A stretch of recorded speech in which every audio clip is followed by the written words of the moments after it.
सत्ता के गलियारे में 1 लाख टके का सवाल गूंज रहा है कि कैसे हार गए सम्राट। कौन था विभीषण एमएलसी के चुनाव में? क्योंकि जो हार हुई है एनडीए उम्मीदवार की या जेडीयू के उम्मीदवार की कहिए, किसी को पच ही नहीं रहा। क्या कोई विभीषण था? कोई रणनीतिक चूक हुई है एनडीए से, जनता दल यूनाइटेड से, या आपस में ही इतना लड़ गए कि सोनू राय चुनाव जीत गए? आप देखना शुरू कर चुके हैं स्टार टीवी बिहार। मैं आपके साथ सरोज सिंह। कल जैसे ही ये खबर आई कि सोनू राय चुनाव जीत गए हैं 354 वोटों से, पटना में सनसनी फैल गई कि क्या ऐसा हो सकता है। कुछ लोगों को लगा कि ये फर्जी खबर चल रही है, लेकिन जब आधिकारिक घोषणा हुई एमएलसी वाले चुनाव की, भोजपुर व बक्सर प्राधिकार जो चुनाव हुआ, स्थानीय निकाय चुनाव भी इसको लोग कहते हैं, सामान्य भाषा में एमएलसी का चुनाव भी कहते हैं, तो कहीं ना कहीं बहुत सारी चीज़ें एक साथ सामने आई। सम्राट चौधरी जब मुख्यमंत्री बने हैं, पहला चुनाव, और ये चुनाव एनडीए हार गया।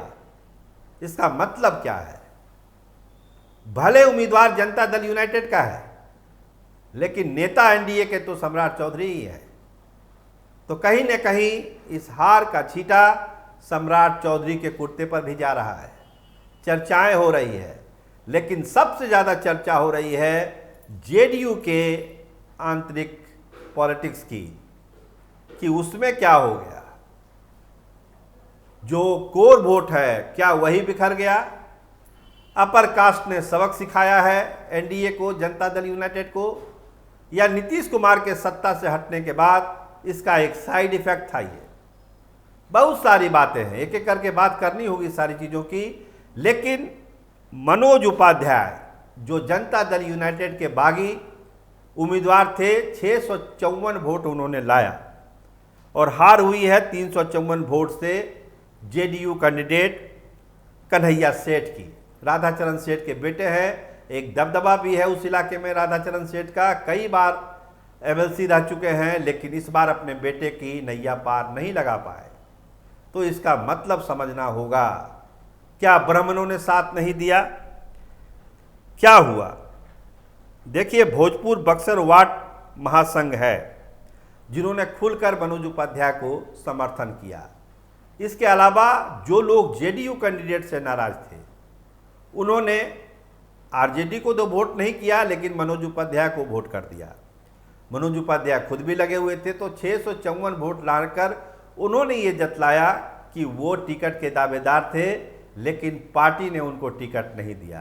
तो कन्हैया सेठ उम्मीदवार किसके थे? क्या वो संजय झा के उम्मीदवार थे, जिसका खामियाजा उनको भुगतना पड़ा?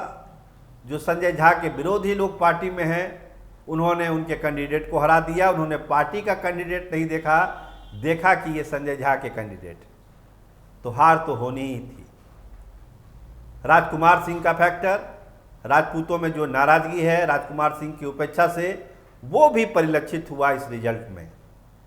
राजपूतों ने भी साथ नहीं दिया, और सुधाकर सिंह आरजेडी के जो सांसद हैं, जो माइक्रो मैनेजमेंट के लिए जाने जाते हैं, उन्होंने अपने माइक्रो मैनेजमेंट से राजपूत वोटर को तो साथ किया ही किया, वैश्य वोटरों में भी एक बड़ी सेंधमारी उन्होंने कर दी।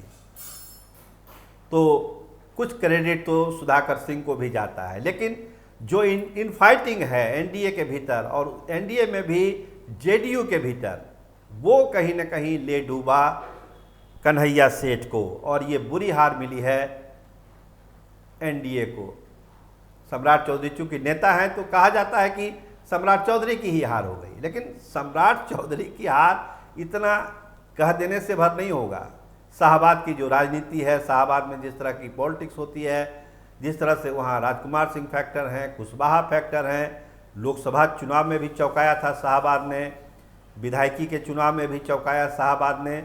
तो समीकरण हमेशा उलट पुलट शाहबाद का होता रहा है। तो एक कारण नहीं है इस हार के पीछे, ढेर सारे कारण हैं, जिसकी छोटी छोटी हम चर्चा कर रहे हैं।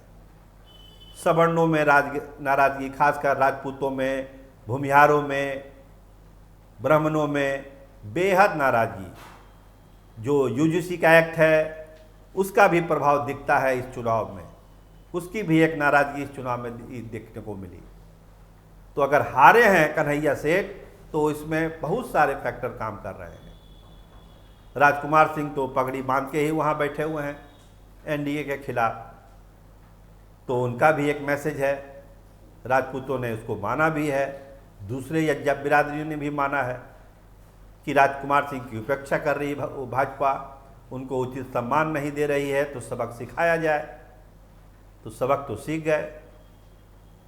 नई सरकार बनने के बाद पहला चुनाव और उसमें सरकार का हार जाना, एनडीए का हार जाना, ये एक लॉन्ग टर्म मैसेज वाली बात है। आरजेडी के लिए एक कह सकते हैं कि एक संजीवनी टाइप तो नहीं, लेकिन एक समझिए कि राहत वाली बात जरूर है। इसमें कोई तेजस्वी यादव की कोई भूमिका नहीं है। अगर कोई भूमिका अगर मान सकते हैं तो वो सुधाकर सिंह की आप मान सकते हैं, सोनू राय की अपनी मेहनत मान सकते हैं, उनके पिताजी का जनसंपर्क मान सकते हैं। क्योंकि धनबल का जो खेल हो रहा था इस चुनाव में, उसको समझिए कि डीएक्टिव किया है सोनू राय ने, उनके पिताजी ने और सुधाकर सिंह ने। और जो गुस्सा था जेडीयू के प्रति, जेडीयू के उम्मीदवार के प्रति, उसका पूरा भुनाने का काम किया सोनू राय ने और सुधाकर सिंह ने। तो बहुत सारी बातें हुई उस चुनाव में, बहुत सारे संकेत हैं, बहुत सारे इशारे हैं आगे की सियासत के लिए। लेकिन सबसे बड़ी बात यही है कि जेडीयू के अंदर जो इनफाइटिंग है, बीजेपी के अंदर जो इनफाइटिंग है, और ओवरऑल कहिए कि एनडीए के भीतर जो इनफाइटिंग है, वो चुनाव नतीजे को प्रभावित कर रही है। और ये चुनाव हुआ उसका एक बड़ा उदाहरण है कि किस तरह से इनफाइटिंग ने, टांग खींचने वाली प्रवृत्ति ने और विभीषण बन जाने वाली प्रवृत्ति ने एनडीए के कैंडिडेट को, जेडीयू के कैंडिडेट को करारी हार का सामना कराया और सोनू राय 354 वोट से जीत गए। तो एक संभलने का समय है जेडीयू के लिए भी, क्योंकि नीतीश कुमार तो अब पार है रडार से। लेकिन जो उन्होंने बनाया है जेडीयू को, उसको अगर बचा के रखना पड़ेगा। तो जो बड़े नेता हैं, चाहे वो संजय झा हो, ललन सिंह हो, भगवान सिंह कुशवाहा हो, देखिए भगवान सिंह कुशवाहा का जिक्र हमने नहीं किया, लेकिन इस चुनाव में कहीं ना कहीं भगवान सिंह कुशवाहा का फैक्टर भी काम कर रहा है। क्योंकि शाहाबाद में एक वर्चस्व की लड़ाई चल रही है कि किसका सिक्का चलेगा, संजय टाइगर का चलेगा, भगवान सिंह कुशवाहा का चलेगा, किसका चलेगा। तो एक इनफाइटिंग इस लेवल पर भी थी और इस इनफाइटिंग का भी असर इस चुनाव पर पड़ा। तो जो हमने शुरुआत में कहा कि कोई एक कारण नहीं है, ढेर सारे कारण हैं। जब हार होती है, समीक्षा होती है, तो बहुत सारे कारण सामने आते हैं। जीत जाते तो ये सब चर्चा ही बेमानी थी। फिर तो कहते कि अरे आरजेडी तो हार ही रही है, एक बार और हार गई तो कौन अजूबा काम हो गया।